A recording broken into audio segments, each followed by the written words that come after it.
Hey everyone, it's time to talk about one of the wildest IPOs we've seen in years, Figma's debut on the New York Stock Exchange. Now, if you haven't heard of Figma, it's the design software that's become the secret weapon for everyone from Google to Netflix to your favorite indie startup. But here's what blew my mind. Figma's stock didn't just go public, it rocketed. The IPO price was set at $33 a share. Not bad, right? But then, as soon as trading opened, the stock popped to $85.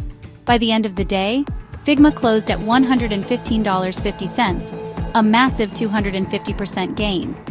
That's not just hype, that's a stampede. The closing price put Figma's market cap at almost $68 billion. Yep, billion with a B. So, how did we get here? Let's rewind. Figma was founded back in 2012 in San Francisco, and over the last decade, it's become indispensable for more than 13 million monthly users. What's wild is that 2/3 of those users aren't even designers. Turns out, collaboration is the killer app. Big names like Google, Microsoft, Netflix, and Uber, they're all paying customers.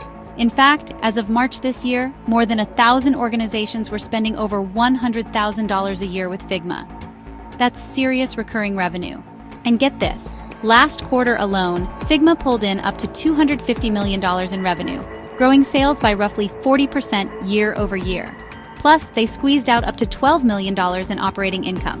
Not too shabby for a company that just a couple of years ago had Adobe lining up to buy it for $20 billion, before UK regulators pulled the plug. Now let's talk about who's cashing in. Figma's 33-year-old CEO, Dylan Field, saw his stake soar to over $6 billion in value.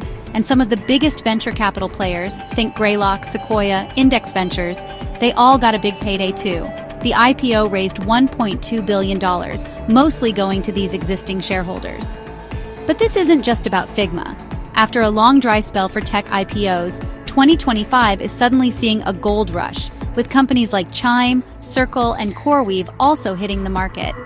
So, is this a sign of a new tech market boom? The energy is back, and Figma just put a giant exclamation mark on the revival. But as always, with sky-high valuations, there's risk right alongside the hype. Will Figma keep flying high, or was this just a first-day fireworks show? Only time will tell. But for now, Figma's IPO is the talk of the tech world, and it's a story every investor should be watching. Thanks for tuning in. Don't forget to hit subscribe for more updates on the latest IPOs and tech market moves.